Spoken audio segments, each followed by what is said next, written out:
Hello नमस्कार मेरे प्यारे साथियों, मैं अमित एक बार अपने YouTube चैनल जे हाईटेक क्लासेस में आपका स्वागत करता हूं। जैसा कि आप सभी को पता है कि ये क्लास हमारी शाम 6 बजे लाइव डेली चलती है और ये क्लास फिजिक्स 12th की इस बार चल रही है सन 2022 और 23 सेशन के लिए। तो आना ना भूलें सभी लोग हमारी इस क्लास में। प्लीज़ इस क्लास को आप देखें, आपको बिल्कुल थोड़ा सा अलग मिलेगा, मज़ा आएगा आपको पढ़ने में। हम थोड़ा इंटरेस्टिंग क्लास को लेकर के चल रहे हैं, थोड़ा समझाने की भी कोशिश आपको बढ़िया बेहतर कर रहे हैं, इतना हो सक रहा है। और आपको एक बेहतरीन नए अंदाज में हम आपको पढ़ा रहे हैं। इस बार जो आपको कंटेंट दे रहे हैं वो मोस्टली 90+ नंबर आपको मिलेंगे आपकी फिजिक्स क्लास में। आप फिजिक्स में 90+ का स्कोर कर सकते हैं, ये मेरा वादा है आप लोगों से। तो सभी को सत श्री अकाल, राम राम, राधे राधे, गुड इवनिंग। तो आइए चालू करते हैं अपनी क्लास। अब हम आज हमारा जो ये लेक्चर होगा ये लेक्चर नंबर 5 होगा, नहीं लेक्चर नंबर ये 6 होगा, क्योंकि 5 लेक्चर हम इसमें ले चुके हैं और 5 लेक्चर में हम बात कर चुके हैं आवेश की। आवेश मैंने बताया था, आवेश की परिभाषा बताई थी। मैं इसीलिए मैं डेली आता हूँ, पहले 2 मिनट में आपका रिवीजन कराता हूँ कि जिससे कि आप पीछे की चीज़ें कभी भूलें ना कि सर क्या क्या आपने पढ़ाया था। मैंने आवेश बताया था ना। आवेश के बाद सर ने क्या बताया था, आवेश संरक्षण का नियम बताया था, उसके रूल्स बताए थे। फिर आवेशन बताया था, फिर आवेशन के प्रकार बताए थे कि संपर्क द्वारा आवेशन होता है और घर्षण चालन द्वारा आवेशन, प्रेरण द्वारा आवेशन होता है। फिर संपर्क द्वारा आवेशन में 2 टाइप थे हमारे पास में, कौन कौन से, एक घर्षण द्वारा आवेशन था और एक चालन द्वारा आवेशन था। और फिर मैंने क्या बताया था आपको, प्रेरण द्वारा आवेशन की बिना किसी वस्तु को स्पर्श किए जब हम आवेश किसी वस्तु को देते हैं तो वह हमारा प्रेरण द्वारा आवेशन कहलाता है। तो ये सारी बातें जो थी हमारी पीछे वाली क्लास में, और बहुत बेहतरीन कंटेंट मैंने दिया है आपको, मिलेगा नहीं, रियल बता रहे हैं आपको। आपका जो क्लास में जो टीचर आपको पढ़ा रहा होगा ऐसा कंटेंट आपको पढ़ाएगा ही नहीं जो हम आपको इस YouTube क्लासेस पे दे रहे हैं। ये हमारा YouTube पे बिल्कुल थ्योरी बेस्ड क्लास चलती है और इसकी PDF पाने के लिए हमारे WhatsApp नंबर पे आप जुड़ेंगे तो आपको हमारे WhatsApp नंबर से आपको इसकी PDF बन के मिल जाएगी, जिससे आपको नोट्स बनाने नहीं। और एक चीज़ हम बता देते हैं आपको, आप लोग लिखने में बड़ा चॉइस करते हैं। जब आप लिखेंगे बेहतरीन तरीके से, जब आप लिखेंगे जब कोई चीज़ आप बार बार लिखते हैं तो वो चीज़ें दिमाग में थोड़ा घूमने लगती हैं कि हाँ ये सब मैंने यहाँ पर लिखा था। इसीलिए बोलते हैं कि प्रैक्टिस इज द बेस्ट। दूसरी बात, आज है 5 जून पर्यावरण दिवस। आज 5 जून है ना, तो सभी लोगों को पर्यावरण दिवस की हार्दिक शुभकामनाएं। आप लोग क्या करें, एक साल में कम से कम एक बार पर्यावरण दिवस मनाया जाता है, इसमें एक पेड़ जरूर लगाएं, क्योंकि जब आप पर्यावरण को बचाएंगे तभी आप बच पाएंगे। कम से कम एक पौधा तो आप जरूर लगाएं और उसे डेली पानी दें। उसे जैसे एक छोटे बच्चे को पाला जाता है उसी प्रकार से आप उसकी भी सुरक्षा करें। इसे एक राष्ट्रीय पर्व के तरीके से मनाओ, ठीक। जब पर्यावरण होगा तभी तो हम होंगे, जब इन्वॉल्वमेंट होगा हमारे पास में। तो एक बार पुनः सभी को पर्यावरण दिवस की हार्दिक शुभकामनाएं। अब चलते हैं हम अपने क्लास पे। मैंने इतना पढ़ लिया था। आज एक बहुत बेहतरीन टॉपिक रहेगा और उस टॉपिक का नाम रहेगा हमारे पास में कूलाम का नियम। क्या रहेगा? कूलाम का नियम। अभी तक आप लोगों ने कूलाम का नियम सिर्फ उर्दू स्कूलों में पढ़ा दिया जाता है। मैं फिर से आपको बता रहा हूँ, मैं इतना बेहतरीन कंटेंट दूंगा कि आपने कभी अपने क्लास में नहीं पढ़ा होगा, जो हम आपको अपने YouTube चैनल जे हाईटेक क्लासेस से प्रोवाइड कराते हैं। बेहतरीन होगा, एक नए अंदाज में। तो आप सभी लोग हेडिंग लगाएंगे। आज का जो टॉपिक हमारे पास रहने वाला है वो टॉपिक रहेगा कूलाम का नियम। कूलाम का नियम। कूलाम का नियम कहो, चाहे कूलाम का बल कहो, चाहे कूलाम बल कहें। तुमसे कोई भी चीज कोई पूछता है, चाहे कूलाम का नियम पूछे तुमसे और चाहे कूलाम बल पूछे, और एक चीज इससे पूछ सकता है तुमसे, चाहे तुम इसको स्थिर वैद्युत बल बोलो, ठीक है। तो आज मैंने आपको बहुत ढेर सारे नाम बताए, इसको आप क्या क्या कह सकते हैं, स्थिर वैद्युत बल, ये इतने नामों से जाना जाता है। आप चाहे इसे कूलाम का नियम कहो, चाहे कूलाम का बल कहो, और चाहे तो इसे आप स्थिर वैद्युत बल कह सकते हैं।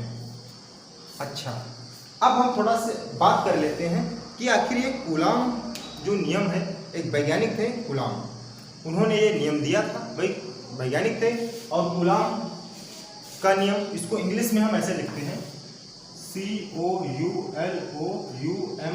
कूलाम्ब्स लॉ बोलते हैं इसको। ठीक है, क्या बोलते हैं इसको इंग्लिश में? कूलाम्ब लॉ, कूलम्ब्स लॉ, ऐसे इसको पढ़ा जाता है इंग्लिश में इसको। चाहे इसको हम कूलाम का नियम कहें, चाहे कूलाम का बल कहें, और चाहे हम स्थिर वैद्युत बल की बात करें। ठीक, तो घबराने वाली बात नहीं है। अब इसको पढ़ने से पहले थोड़ा सा आप एक दिमाग में सोचो कि आपने 9th या फर्स्ट ईयर में, या आपने 9th में, हाई स्कूल में तो था नहीं, आपने 9th में पढ़ा होगा, आपने फर्स्ट ईयर में पढ़ा होगा, एक सार्वत्रिक गुरुत्वाकर्षण पढ़ा था, कैपिटल G जिसको बोलते थे। कि हम सार्वत्रिक गुरुत्वाकर्षण उसको क्यों कहते थे? कि हम चाहे तो उस G का मान पृथ्वी पर रखें, चाहे चंद्रमा पर रखें, और चाहे किसी भी ग्रह पर लिए चले जाएं, हमेशा उस G का मान उतना ही रहेगा। इसीलिए हम इसको बोलते हैं सार्वत्रिक गुरुत्वाकर्षण नियतांक, जिसको G बोलते थे आप। ये विचार हुआ कैसे? एक वैज्ञानिक का नाम तुमने सुना होगा, न्यूटन। सुना है ना? सुना नहीं, पूरी बेस्ट फिजिक्स लिख डाली उन्होंने। इतने छोटे वैज्ञानिक बहुत बड़े वैज्ञानिक थे। ठीक है, पूरा न्यूटन लॉ उन्होंने अपना दे दिया, सब कुछ उन्होंने बता दिया। तो न्यूटन भाई साहब एक पेड़ के नीचे बैठे थे, सेब के पेड़ के नीचे, और एक सेब आता है उनके सर पे गिरता है आकर के, तब उनके दिमाग में उठता है प्रश्न कि ये सेब हम नीचे ही क्यों आया, ये सेब ऊपर क्यों नहीं गया, ये सेब नीचे ही क्यों आया, ये सेब ऊपर तरफ क्यों नहीं चला गया।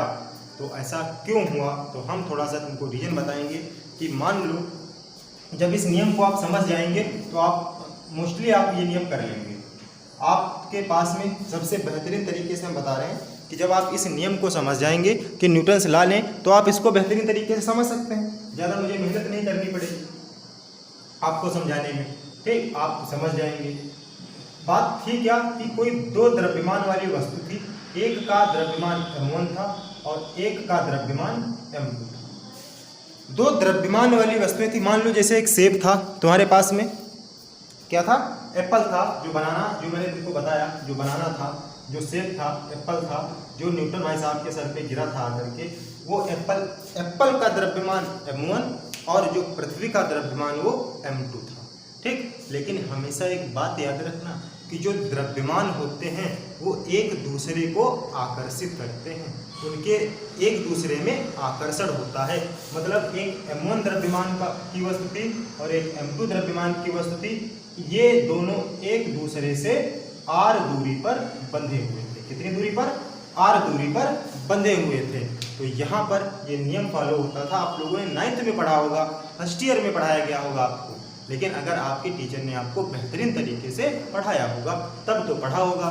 अगर ऐसे आए होंगे, टिक लगा दिए होंगे, बेटा ये लिख लेना, इतना लिख लेना, बेटा ये लिख लेना, ये इतना हो जाएगा, तो आपने भाई नहीं पढ़ा, क्या आपने तो टिक लगा करके पढ़ा है। ठीक, लेकिन कोई बात नहीं, हम आपको यहाँ पर बेहतरीन नियम बताएंगे। ठीक, तो यहाँ पर होता क्या है कि जो F होता है, F जो बल लगता है, वो इन दोनों द्रव्यमानों के गुणनफल के समानुपाती होता है। क्या होता है? ये m1 द्रव्यमान, ये m2 द्रव्यमान। अच्छा, आवेश में ऐसा नहीं होता। अभी हम बात जब इस कूलॉम के नियम की करेंगे तब हम आपको बेहतरीन समझा देंगे कि आखिर ऐसा क्यों नहीं होता है। वहाँ यहाँ पर क्या होता है कि एक m1 द्रव्यमान की वस्तु है, एक m2 द्रव्यमान की वस्तु है। ये बल जो होता है वो इन दोनों के गुणनफल के समानुपाती होता है। m1 और m2 द्रव्यमान जो है इनके गुणनफल के समानुपाती होता है। और दूसरी बात ये थी कि जो F था वो डायरेक्टली प्रोपोर्शनल, मतलब व्युत्क्रमानुपाती होता है दूरी के वर्ग की। ये इक्वेशन फर्स्ट थी, ये इक्वेशन सेकंड थी, और इन दोनों इक्वेशन को हम मर्ज कर देते हैं, तब एक समीकरण हमारे पास बन के आ जाती है F समानुपाती m1 m2 बटे में r²। ठीक, और जब हम कभी भी समानुपाती का निशान हटाते हैं तो एक कांस्टेंट लगाते हैं G m1 m2 बटे में r²। और यही जो जी बन के आया है आपके पास में, इसी को हम बोलते थे सार्वत्रिक गुरुत्वाकर्षण नियतांक। सार्वत्रिक गुरुत्वाकर्षण नियतांक ये होता था हमारे पास में, और यही से न्यूटन भाई साहब जो थे उन्होंने अपना नियम दिया कि कोई दो द्रव्यमान की वस्तुएं होंगी, कोई दो द्रव्यमान की वस्तुएं होंगी, ठीक, एक पृथ्वी का द्रव्यमान, ये खुद एक अपने आप में इसका द्रव्यमान है, और एक दूसरी कोई वस्तु होगी, अगर आप उसको कहीं भी पृथ्वी पर डालेंगे आकर के तो वो पृथ्वी की ओर खींची चली आएगी, क्योंकि इन दोनों के बीच में, द्रव्यमानों के बीच में आकर्षण होता है। क्या होता है? आकर्षण होता है। और इसी बेस्ड पर कूलाम ने अपना नियम प्रतिपादित किया था, जिसको हम कहते हैं कूलाम का नियम, कूलाम का बल या स्थिर वैद्युत बल।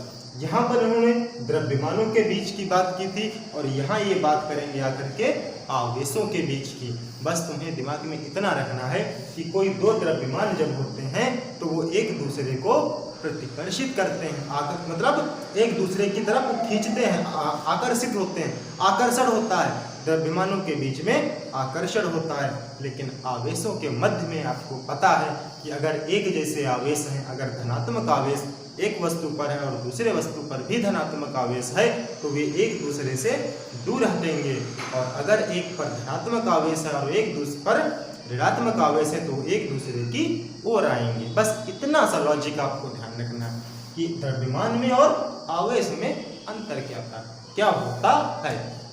बोल बांके बिहारी लाल की। आया ना मजा?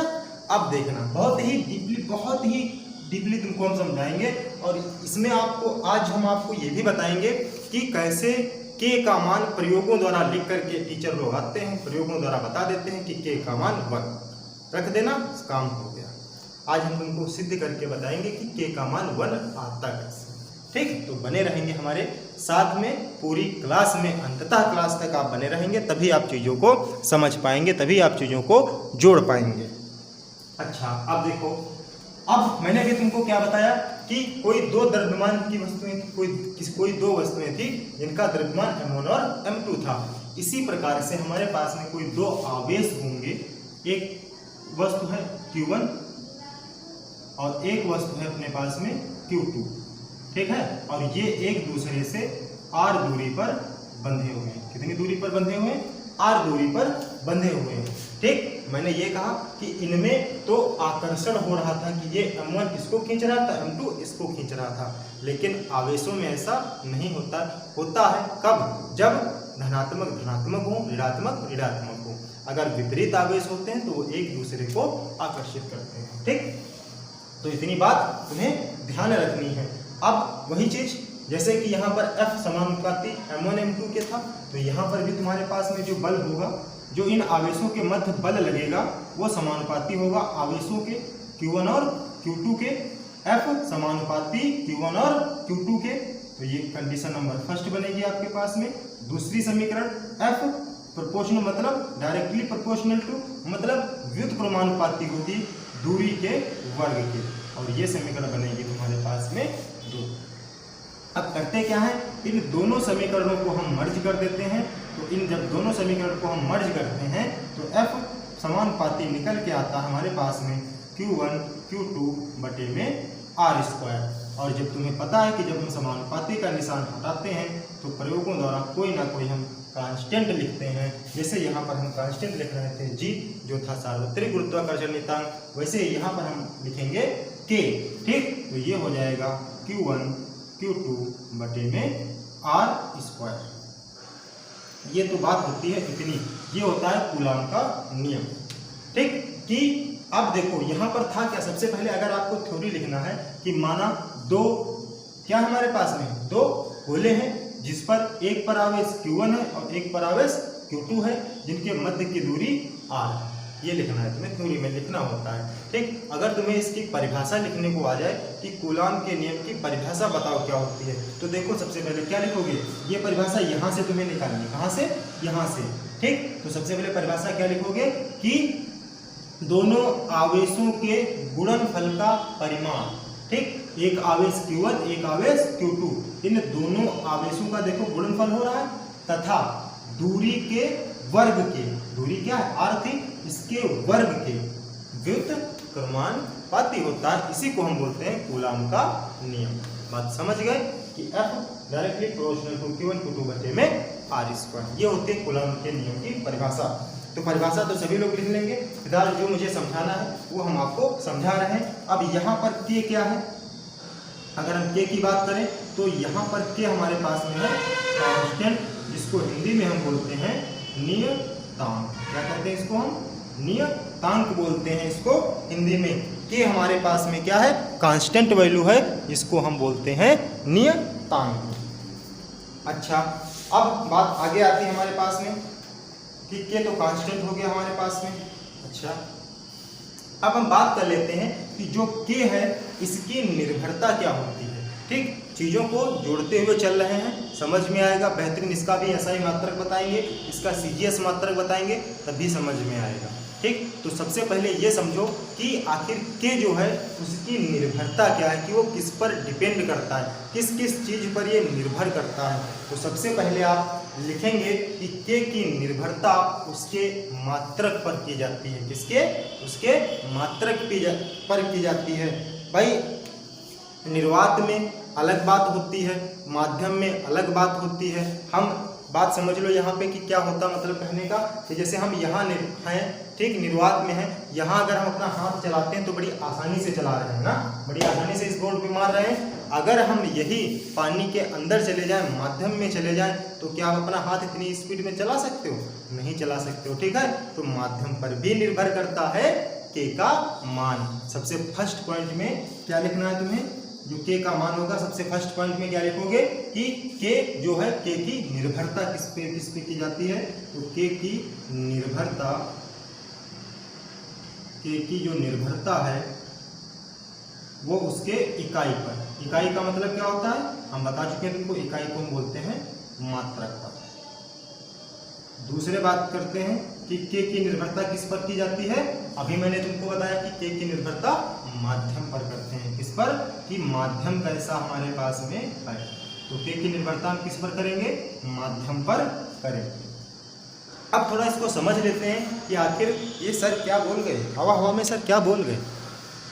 इतनी बात सर ने कह दी, आखिर ये हवा हवा में सर ने क्या बात कह दी हमारे पास में, जो हमें समझ में नहीं है, लेकिन हम तुम्हें समझाएंगे कि आखिर ऐसा क्या होता है। तो सबसे पहले हम बात करेंगे कि K की जो निर्भरता होती है अपने पास में, वो मात्रक उसका K का मान SI मात्रक में हम निकालेंगे। सबसे पहले क्या करेंगे?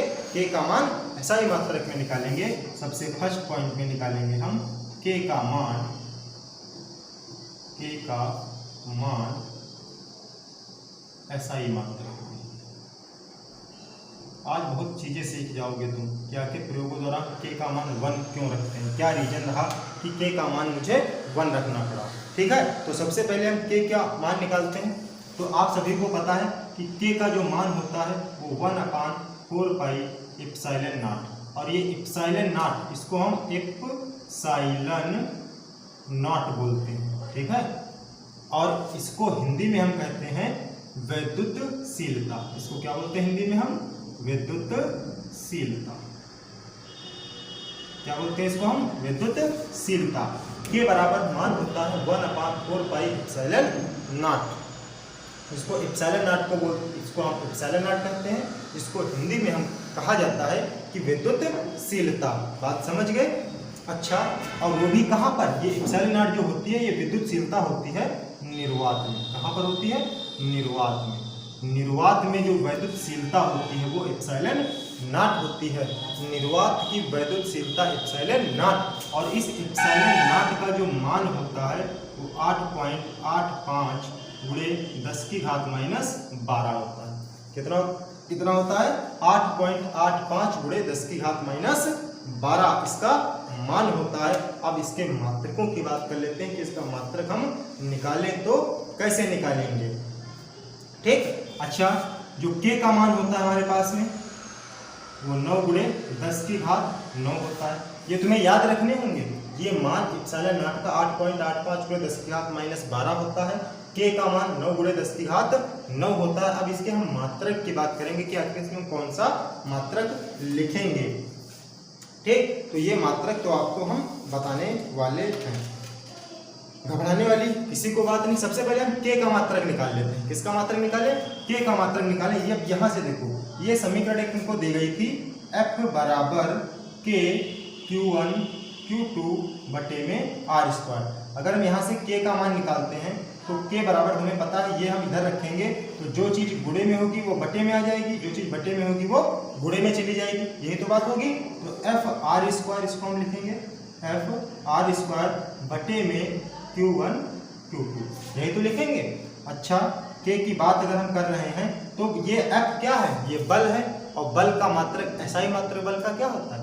न्यूटन होता है। क्या होता है? न्यूटन होता है। अच्छा, ये क्या है? R क्या थी? इन दोनों आवेशों के बीच की दूरी थी। R क्या था? इन दोनों आवेशों के बीच की दूरी ही तो थी। अब दूरी का मात्रक क्या होता है? मीटर होता है। क्या होता है? मीटर होता है। इसके ऊपर स्क्वायर लगा तो इसके ऊपर हम स्क्वायर लगा देंगे बटे में। Q1 Q2 क्या है? आवेश है। Q1 Q2 क्या है? आवेश है। और आवेश का मात्रक क्या होता है? अगर कोई लोग नहीं बता पाओगे तो कान के नीचे दूंगा मैं, सपाट से कान के नीचे दूंगा तो सभी लोग बताएंगे आवेश का मात्रक क्या होता है।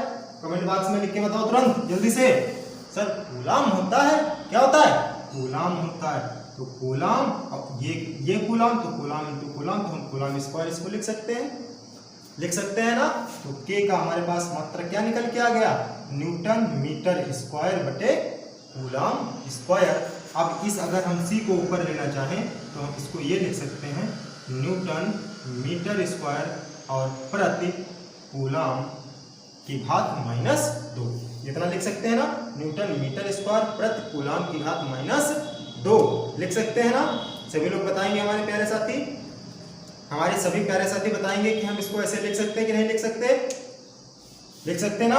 तो के का मान जो मैंने यहाँ पे लिखा था 9 × 10 की घात 9 मात्रक लिख देंगे आकर के न्यूटन मीटर स्क्वायर प्रति कूलाम की घात -2। अब इसी प्रकार से मुझे एप्सिलॉन नॉट का मान निकालना है। अब देखो इस के का अपोजिट ही तो लिखा हुआ है एप्सिलॉन नॉट। अगर हम एप्सिलॉन नॉट को यहाँ लेके चले जाएं, अब के को यहाँ लेके चले जाएं तो कोई दिक्कत नहीं होगी। तो जितने भी मात्रक हैं वो क्या होंगे?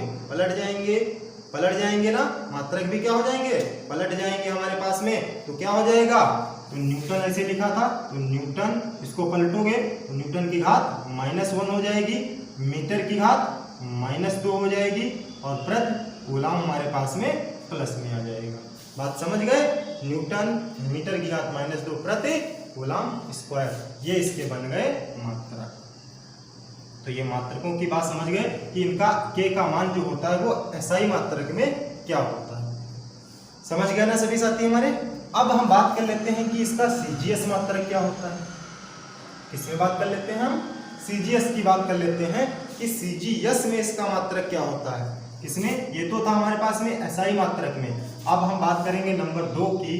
अभी बात करेंगे हम 2 की कि के का जो निर्भरता है वो हम माध्यम पर क्यों करते हैं, अभी वो भी हम बात करेंगे। सबसे पहले हम बात कर लेते हैं के का मान SI मात्रक में।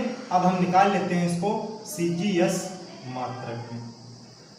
किसमें निकाल लेते हैं? CGS मात्रक में, इसमें निकाल लेते हैं। CGS मात्रक में निकालने के लिए आपको कुछ चीज़ें पता होनी चाहिए कि एक न्यूटन जो होता है, हम यहाँ पे लिखे दे रहे हैं कि जो एक न्यूटन होता है वो 10 की घात 5 डाइन के होता है। किसके होता है? डाइन की। ये वो वाली डाइन नहीं जो रात में आकर के डरा जाती है आकर के, ठीक? ये वो डाइन नहीं है जो सपने में चद्दर सपने मम्मी रे मम्मी कितनी बड़ी भूत आ गई, तो वो डाइन नहीं है यहाँ पर, ठीक? ये एक मात्रक है बल का, ठीक है? ये एक मात्रक है बल का। तो एक न्यूटन जो होता है वो 10 की घात 5 डाइन के बराबर होता है। और ये तो सभी को पता है कि एक मीटर जो होता है वो कितने के बराबर होता है? 100 सेंटीमीटर के बराबर होता है। सभी को पता है ना?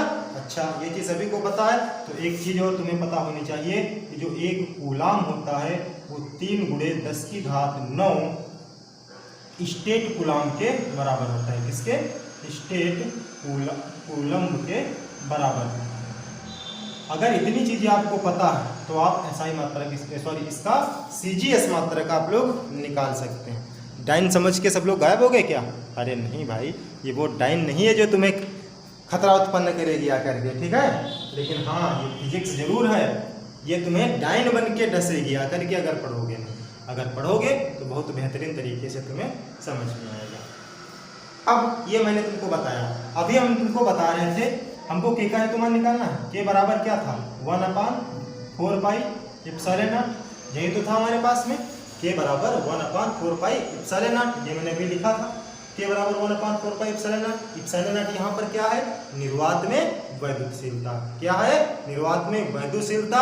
एप्सिलॉन नॉट का मान कितना होता है 8.85 × 10⁻12। मात्रक क्या होता है न्यूटन की घात -1 मीटर की घात -2 प्रति कूलम स्क्वायर। हम पूछ रहे तुमसे कि के का मान कितना होता है, तो 9 × 10⁻9।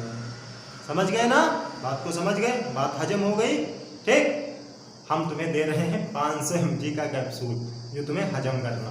ठीक, चलो कोई बात नहीं, घबराओ मत, घबराने वाले बच्चे डरते बहुत हैं। अच्छा, अब देखो के का मान 1/4 पाई एप्सिलॉन नॉट था हमारे पास में, तो के बराबर, अभी तुमने के का मान निकाला था कि नहीं निकाला था, बताओ। सभी बच्चे बताएंगे कि 1/4 पाई एप्सिलॉन नॉट ये पूरा था, ये के बराबर था। के का मान तुमने कितना निकाला था 9 × 10⁻9। मात्रक क्या लिखा था, मात्रक भी साथ में लिखेंगे, न्यूटन मीटर स्क्वायर और बटे में था कूलम स्क्वायर। यही तो था हमारे पास में, मात्रक साथ में लिखेंगे। अगर मात्रक नहीं लिखोगे तो सब गड़बड़ा जाएगा। ठीक, तो अब सारे मान तुम्हें डाल देने हैं, बस और कुछ नहीं करना है। देखो हम यहाँ से लिख रहे हैं के बराबर 9। आज समझ जाओगे तुम कि हम के का मान 1 क्यों रखते हैं प्रयोगों द्वारा। आज इसी टॉपिक में समझ जाओगे कि के का मान 1 आखिर क्यों रखा गया प्रयोगों द्वारा। ठीक, तो 9 × 10⁻9 ये तो था ही, ये 1 न्यूटन है, और 1 न्यूटन किसके बराबर है × 10⁵5। डाइन के इधर मीटर लिखा हुआ है, 1 मीटर 100 सेंटीमीटर के लिखा हुआ है, मतलब 100 × 100 ऐसे लिख सकते हैं। और बटे में कूलम स्क्वायर दिया गया है, और एक कूलम कितने स्टेट के बराबर है 3 × 10⁹9 इसके बराबर हो गया। बात समझ गए, जो भी था मैंने सब कुछ मान रख दिया है सिर्फ। अब हम आगे इसको सॉल्व कर लेते हैं थोड़ा सा। तो 9 × 10⁹9 × 10⁵5 × 2 घातें यहाँ से मिलेंगी, 2 घातें यहाँ से मिलेंगी, गुणे में घातें जुड़ जाती हैं, गुणम घातें जुड़ जाती है, गुणम घातें जुड़ जाती है। तो 10⁵ 2 और 2 कितना हो गया 4, बटे में 3 का स्क्वायर करेंगे तो 9 हो जाएगा, गुणे 10⁵9 दूनी 18। 10⁵ कितनी हो जाएंगी 18 हो जाएंगी। फिर हम यहाँ से के का आगे लिखते हैं 9 × 10⁵9 × 5 और 4 10 10 20 बराबर, और घातें क्या होती है 5 4 कितनी हो जाएंगी 9, बटे में 9 × 10⁵18। ये 9 से 9 खत्म हो जाएगा। आगे देखते हैं, गुणम घातें जुड़ती हैं तो 9 और 9 कहीं गई 18, बटे बचा कितना 10⁵18, पूरा खत्म हुआ। अब जब पूरा खत्म हो गया तो के का मान कितना निकल के आ गया 1। और यही हम लिखते हैं कि प्रयोगों द्वारा जो के का मान होता है वो कितना होता है 1 होता है। आज सभी को समझ में आ गया होगा कि हम के का मान प्रयोगों द्वारा 1 क्यों लिखते हैं। आज मैंने तुमको प्रयोग करके बता दिया कि के का मान 1 क्यों लिखा जाता है। समझ गए ना सभी साथी हमारे। अब मात्रक क्या हो जाएगा भाई, डाइन था प्रति सेंटीमीटर स्क्वायर, और बटे में क्या स्टेट कूलम, क्या हो जाएगा स्टेट कूलम्स। ठीक, ये हो जाता है हमारे पास में, इसका मात्रक बन के आ जाता है। तो ये था तुम्हारे पास में कूलम का नियम। काय का नियम था ये तुम्हारे पास में, कूलम का नियम था तुम्हारे पास में। हमने इतना तुमको बताया कि अब देखो एक बार हम तुमको रिवीजन करा देते हैं, ठीक है, जिससे तुम्हें अच्छा लगेगा, क्योंकि ये अभी पॉइंट नंबर फर्स्ट ही हुआ है कि के की निर्भरता इकाई, मतलब के की जो निर्भरता है वो हम मात्रक पर कैसे करते हैं। मैंने मात्रक के मान पे एसआई मात्रक में बता दिया, सीजीएस मात्रक में बता दिया कि के मान की निर्भरता क्यों इस पे करते हैं। अब हम बात करेंगे पॉइंट नंबर 2 की, कि जो के का मान है वो माध्यम पर कैसे निर्भर करता है। कि वायु में माध्यम अलग होता है, वायु का जो माध्यम होता है वो अलग होता है। वायु जैसे हम यहाँ वायु में खड़े हैं तो हम कुछ अलग फील कर रहे हैं, यही उठ करके हम किसी जल में चले जाएं, किसी कांच में चले जाएं, किसी द्रव में चले जाएं, किसी केरोसिन ऑयल में चले जाएं, तो वहाँ पर हम कुछ अलग फील करेंगे आकर के। ठीक, तो पॉइंट नंबर 2 की भी बात करेंगे हम। सबसे पहले हम इसको एक बार तुमको रिवाइज करा देते हैं। जब इसका हम आपको रिवाइज करा देंगे तब आपको मजा आ जाएगा। तो सबसे पहले कूलाम का नियम क्या होता है, आपको अगर पढ़ा है सार्वत्रिक गुरुत्वाकर्षण नियतांक न्यूटन ने जो दिया था कि कोई दो द्रव्यमान की वस्तुएं हैं, ठीक, वो एक दूसरे से r दूरी पर बंधी होती हैं, तो उनके बीच लगने वाला जो बल होता है वो उन दोनों द्रव्यमानों के गुणनफल के समानुपाती होता है। अच्छा, दूसरी बात क्या होती है, और दूरी के वर्ग के व्युत्क्रमानुपाती होता है। ठीक, यही काम तुमने यहाँ पर किया था कि कोई दो आवेश थे हमारे पास में, ये एक दूसरे से r दूरी पर बंधे हुए थे। पहले बात, जो बल होगा इनके बीच में, इनके परिमाणों के गुणनफल के समानुपाती होगा। दूसरे पॉइंट में दूरी के वर्ग के व्युत्क्रमानुपाती होगा। इन दोनों को मैंने मर्ज कर दिया, एक समीकरण बन गई F proportional to Q1 Q2 बटे में r²। यहाँ से अगर हम कूलाम के नियम की परिभाषा लिखना चाहें तो हम लिख सकते हैं किन्हीं दो आवेशों के गुणनफल के परिमाण, किन्हीं दो, अब देखो एक ही आवेश था एक ही आवेश था, इन दोनों आवेशों का परिमाण जो है वो गुणनफल में है। किन्हीं दो आवेशों के मध्य उनके गुणनफल तथा उनके परिमाण का गुणनफल तथा दूरी के वर्ग के व्युत्क्रमानुपाती होता है। तो इसे हम क्या बोलते हैं, कूलाम का नियम कहते हैं। जब हम समानुपाती का निशान हटाते हैं तो कोई ना कोई कांस्टेंट लेकर के आते हैं। कांस्टेंट में लेकर के आया k Q1 Q2 बटे में r²। यहाँ k क्या है, ये कांस्टेंट है जिसको हम नियतांक कहते हैं, और k का जो मान है वो किस किस चीज पर निर्भर करता है, तो k की निर्भरता जो होगी उसके मात्रक पर होगी और दूसरी उसके माध्यम पर होगी, और k तो अपने आप में खुद एक नियतांक है। फिर मैंने तुमको बताया कि इसका SI मात्रक कैसे निकालते हैं, ये पूरा मैंने तुमको विधिवत समझाया। फिर मैंने कहा कि इसका CGS मात्रक कैसे लिखते हैं, तो k बराबर 1 कहाँ से आता है, तो k बराबर 1 ये यही प्रयोगों द्वारा जो लिखा दिया जाता है तुमको अपनी क्लास में कि लिख लो बेटा k बराबर 1 प्रयोगों द्वारा। जब पूरी समीकरण सॉल्व कर लेते हैं, न्यूमेरिकल जब हम सॉल्व करते हैं तो k बराबर 1 लिख देते हैं। इतनी बात समझ में आ गई। ये हमारा 500 mg का कैप्सूल था, सभी को हजम हुआ।